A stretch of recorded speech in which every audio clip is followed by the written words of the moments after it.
Hi,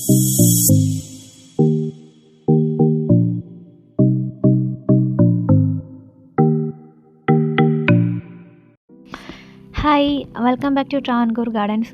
ഞാൻ അഞ്ജന കൃഷ്ണൻ. അപ്പോൾ ഇന്ന് വന്നേക്കുന്നത് ജമന്തി, നമ്മുടെ ഹാരജമന്തിയുടെ സെയിൽ വീഡിയോ ആയിട്ടാണ്. അപ്പോൾ ഇതാണ് ഹാരജമന്തി എന്ന് പറയുന്നത്, എല്ലാവർക്കും അറിയാം. ഇപ്പോൾ ഇതിൻ്റെ ഒരുപാട് വെറൈറ്റീസ്, മിനിയേച്ചർ ടൈപ്പും നാടൻ ടൈപ്പും ഹൈബ്രിഡ് ടൈപ്പും ഒക്കെ അവൈലബിൾ ആണ്.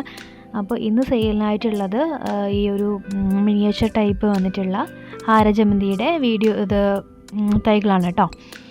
അപ്പോൾ ഇത് നമ്മുടെ നാടൻ ടൈപ്പാണ്. കോമൺ ആയിട്ട് നമുക്ക് കാണപ്പെടുന്ന വൈറ്റ് കളർ ജമന്തിയാണ്. ഇത് വന്നിട്ട് മിനിയേച്ചർ ടൈപ്പാണ്. നല്ല ബഞ്ചസ് ആയിട്ട് നിൽക്കുമ്പോഴാണ് സത്യം പറഞ്ഞാൽ ഇത് ഭയങ്കര ഭംഗി. ഇങ്ങനെ ബഞ്ചസ് ആയിട്ട് നിൽക്കുമ്പോൾ നമ്മുടെ പോട്ടിലൊക്കെ നമുക്ക് സെറ്റ് ചെയ്യാൻ പറ്റുന്ന, അതായത് ഒരുപാട് വലിയ പോട്ടിലല്ല, കുഞ്ഞു കുഞ്ഞു പോട്ടിൽ നമുക്ക് സെറ്റ് ചെയ്യാൻ പറ്റുന്ന ടൈപ്പ് ഹാരജമന്തിയാണ്. നമുക്ക് ആ ഒരു ലീഫ് അധികം കാണാൻ പറ്റാത്ത രീതിയിൽ നിറഞ്ഞ് കുഞ്ഞു കുഞ്ഞു പൂക്കളായിട്ട് നിൽക്കും. നമ്മുടെ സാധാരണ ഹാരജമന്തിനേക്കാളും കുറച്ചുകൂടെ ക്യൂട്ടാണ് കാണാനായിട്ട്. ഒരുപാട് വലിപ്പമല്ല. അതിൻ്റെ പെറ്റൽ അറേഞ്ച്മെൻറ്റ് നിങ്ങൾ കണ്ടില്ല, ഒരു കുഞ്ഞു ഡാലിയ പോലെയൊക്കെ തോന്നുന്ന പെറ്റൽ അറേഞ്ച്മെൻറ്റിലുള്ളൊരു ഫ്ലവറാണ്. അപ്പോൾ ഇതിൻ്റെ ഡിഫറൻ്റ് ആയിട്ടുള്ള 3-4 ഷെയ്ഡ്സ് ഇപ്പോൾ അവൈലബിൾ ആണ്. ഒരെണ്ണം പിങ്കും വൈറ്റും, ഒരെണ്ണം ഈ ഒരു ഡാർക്ക് കളറ്, പിന്നെ ഒരെണ്ണം വന്നിട്ട് യെല്ലോ വരുന്നുണ്ട്, പിന്നെ പ്യുവറായിട്ടുള്ള വൈറ്റും വരുന്നുണ്ട്, പിന്നെ ഒരു വയലറ്റ് മാതിരിയുടെ ഒരു കളറും വരുന്നുണ്ട്. അപ്പോൾ ഇത്രയും ഷെയ്ഡ്സാണ് ഈ ഒരു ഹാരജമന്തിയിൽ അവൈലബിൾ ആയിട്ടുള്ളത്. അപ്പോൾ ഇത് വേണമെന്നുള്ളവർ എന്ത് ചെയ്യാം, എൻ്റെ വാട്സപ്പ് നമ്പർ ഇതിലുണ്ട്. അപ്പോൾ ഇതിലൊന്ന് കോൺടാക്റ്റ് ചെയ്യാം കേട്ടോ. ഇത് കോംബോ വരുന്നുണ്ട് 3 എണ്ണം, അതായത് നിങ്ങൾക്ക് ഇഷ്ടപ്പെടുന്ന 3 കളർ നിങ്ങൾക്ക് സെലക്ട് ചെയ്യാം. 3 കളറ് 380 രൂപ ഇൻക്ലൂഡിങ് കൊറിയർ ചാർജാണ് വരുന്നത് കേട്ടോ. ഇപ്പോൾ മിനിയേച്ചർ ടൈപ്പ് മാത്രമല്ല, നമ്മുടെ സാധാരണ ഹാരജമന്തി അതേ ടൈപ്പും അവൈലബിൾ ആണ്. അത് ഞാനിതിനകത്ത് വീഡിയോയിൽ ആഡ് ചെയ്തിട്ടുണ്ട്. അപ്പോൾ ഇതിങ്ങനെ ബുഷിയായിട്ട് നമുക്ക് ഒരു പോട്ടിൽ തന്നെ 1-2 പ്ലാന്റ്സ് ഒക്കെ സെറ്റ് ചെയ്ത് കഴിഞ്ഞാൽ നല്ല ഭംഗിയായിട്ട് നിൽക്കും. പിന്നെ ഇതിൻ്റെ ഓറഞ്ച് ഷെയ്ഡ് കൂടെ അവൈലബിൾ ആണ് കേട്ടോ. ഞാൻ നേരത്തെ പറയാൻ വിട്ടുപോയി. Orange, pink, white and pink, ഒരു വയലറ്റ് കളറ്, പിന്നെ പ്യുവർ വൈറ്റ്, ഇത്രയാണ് അവൈലബിൾ ആയിട്ടുള്ള കളേഴ്സ്. അപ്പോൾ ഈ പ്ലാൻസ് വേണമെന്നുള്ളവർ എൻ്റെ വാട്സപ്പ് നമ്പറിലൊന്ന് കോൺടാക്റ്റ് ചെയ്താൽ മതിയാവും. നിങ്ങൾക്ക് വാട്സപ്പ് ത്രൂ ഓർഡർ പ്ലേസ് ചെയ്യാവുന്നതാണ്. ചിലപ്പോൾ നാളെ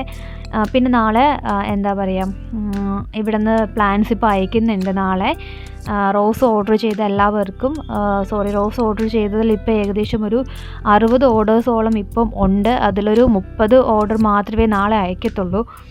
കാരണം ഇവിടെ ഒരു 12:30 വരെ എനിക്ക് പാക്കിങ്ങിനായിട്ടുള്ള ടൈമുള്ളൂ. അപ്പോൾ ഞാൻ രാവിലെ ഒരു 6 മണിക്ക് പാക്ക് ചെയ്യാൻ തുടങ്ങിയാലും 12 മണിയൊക്കെ ആകുമ്പോൾ ഏകദേശം ഒരു 30-35 അതിൽ കൂടുതൽ പാക്ക് ചെയ്ത് അയക്കാനുള്ള ബുദ്ധിമുട്ടുണ്ട്. കാരണം ഞാൻ മാത്രമേ ഉള്ളൂ അയക്കാനായിട്ട്. അപ്പോൾ 12:30 വരെ ഇവിടെ DTDCയുടെ കൊറിയർ ഓഫീസിൽ കൊറിയർ എടുക്കുകയുള്ളൂ. അപ്പോൾ ആ ഒരു ടൈമിനുള്ളിൽ ഇവിടെ നിന്ന് കംപ്ലീറ്റ് ചെയ്ത് കൊണ്ടുപോകണം. അപ്പോൾ 30 പേർക്കുള്ളത് അയക്കും, ബാക്കിയുള്ളത് നെക്സ്റ്റ് ഡേ ചൊവ്വാഴ്ച അയക്കുന്നതായിരിക്കും കേട്ടോ. അപ്പോൾ ഇതിൻ്റെ ഓർഡേഴ്സ് തരുന്നവർക്ക് നാളെ അയക്കത്തില്ല, ബുധനാഴ്ചയായിരിക്കും. ഹാരജമന്തി ഓർഡർ പ്ലേസ് ചെയ്യുകയാണെന്നുണ്ടെങ്കിൽ അവർക്ക് കൊറിയർ അയക്കുന്നത് ബുധനാഴ്ച ആയിരിക്കും കേട്ടോ. ബുധനാഴ്ച ദിവസങ്ങളായിരിക്കും. പിന്നെ ഇത് ഒരുപാട് പേർക്ക് തരാനുള്ള പ്ലാൻസ് ഇല്ല, വളരെ കുറച്ച് പ്ലാൻസേ ഉള്ളൂ.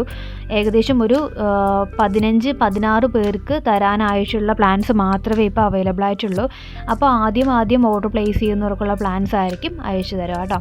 നിങ്ങൾക്ക് ഇഷ്ടമുള്ള കളർ ചൂസ് ചെയ്യാം. അതായത് ഓറഞ്ച്, യെല്ലോ, വൈറ്റ് മതി എന്നാണെന്നുണ്ടെങ്കിൽ അങ്ങനെ, പിങ്ക്, വയലറ്റ്, യെല്ലോ അല്ലെങ്കിൽ വൈറ്റ്, പ്യുവർ വൈറ്റ്, ഇതിലിങ്ങനെ നിങ്ങൾക്ക് ഇഷ്ടമുള്ള കളർ സെലക്ട് ചെയ്യാം കേട്ടോ. അപ്പോൾ അത്യാവശ്യം നല്ല ഇതിൽ കാണുന്ന സെയിം പ്ലാന്റ്സ് തന്നെ ആയിരിക്കും നിങ്ങൾക്ക് അയച്ചു തരുന്നത്. നല്ല ഹെൽത്തി പ്ലാന്റ്സ് ആണ്. നമ്മുടെ ഗാർഡനിൽ കുറച്ചുകൂടെ ഒരു അട്രാക്റ്റീവായിട്ട് നിർത്താനായിട്ട് പറ്റുന്നൊരു പ്ലാന്റ്. ഇത് കണ്ടില്ലേ, 2 എണ്ണമൊക്കെ ഒരുമിച്ച് കാണുമ്പോൾ ഉള്ളൊരു ഭംഗിയില്ലേ, അത് തന്നെയാണ് നമുക്ക് പോട്ടിൽ സെറ്റ് ചെയ്യുമ്പോഴത്തേക്കും നമുക്ക് ചെയ്യാൻ പറ്റുന്നത്. ഇത് ഒരുപാട് അട്രാക്റ്റീവായിട്ട് ഇങ്ങനെ ബഞ്ചസ് ആയിട്ട്, നമ്മുടെ സാധാ ഹാരജമന്തിക്കാളും കുറച്ചുകൂടെ ബഞ്ചായിട്ട് വരുന്ന ടൈപ്പ് അതിൻ്റെ പെറ്റൽ അറേഞ്ച്മെൻ്റ് അല്ല, നമ്മുടെ നാടൻ ഹാരജമന്തിയുടെ പെറ്റൽ അറേഞ്ച്മെൻ്റ് അല്ല ഇതിന് വരുന്നത്. നിങ്ങൾക്ക് ആ വീഡിയോ കാണുന്നവർക്ക് മനസ്സിലാവും എങ്ങനെയാണ് ഇതിൻ്റെ പെറ്റൽ അറേഞ്ച്മെൻറ്റും കാര്യങ്ങളും എന്നുള്ളത്. അപ്പോൾ ഇതിൻ്റെ തൈകളുമുണ്ട്. ഈ വീഡിയോയുടെ ലാസ്റ്റ് ഞാൻ ബാക്കിയുള്ള ഹാരജമന്തിയുടെ വീഡിയോസ് കാണിക്കുന്നുണ്ട്. അതായത് നമ്മുടെ കോമൺ ഹാരജമന്തി. അപ്പോൾ അതും ഇതും നിങ്ങൾക്ക് സെലക്ട് ചെയ്യാം കേട്ടോ. നിങ്ങൾക്ക് ഇത് വേണമെന്നുള്ളവർക്കിത്.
ഇതാണ് ഞാൻ നേരത്തെ പറഞ്ഞിട്ടുണ്ടായിരുന്നത് നമ്മുടെ സാധാരണ കാണപ്പെടുന്ന ഹാരജമന്തി.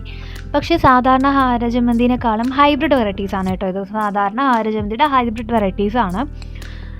നമ്മുടെ നാട്ടിൽ കാണുന്ന വൈറ്റ്, യെല്ലോ, ഈ ഒരു ഹാരജമന്തിയുടെ പ്രത്യേകത എന്ന് പറഞ്ഞു കഴിഞ്ഞാൽ നല്ലപോലെ ഹൈറ്റിൽ വെച്ചിട്ടായിരിക്കും അത് ഫ്ലവറിങ് ആവുന്നത്. നല്ലപോലെ ഹൈറ്റ് വന്നിട്ടൊക്കെ ഫ്ലവറിങ് ആവുന്നുണ്ട്. പക്ഷേ ഇതാണെന്നുണ്ടെങ്കിൽ ഹൈറ്റ് അധികം വരില്ല. ഹൈറ്റ് അധികം ഇല്ലാണ്ട് ഫ്ലവറിങ് ആവുന്ന ടൈപ്പാണ് കേട്ടോ. ഒരുപാട് ഹൈറ്റ് ഉണ്ടാകത്തില്ല. നല്ലപോലെ ബ്ലൂം ചെയ്യും. നമുക്ക് ബുഷി ആയിട്ടൊക്കെ സെറ്റ് ചെയ്ത് നിർത്താൻ പറ്റും. അങ്ങനെയുള്ള പ്ലാന്റ്സാണ്. നമുക്കിതിന് തൈകൾ ഉണ്ടാക്കി എടുക്കാനും എളുപ്പമാണ്. അപ്പോൾ വേണമെന്നുള്ളവർ വാട്സപ്പിൽ കോൺടാക്റ്റ് ചെയ്യുക. Thank you.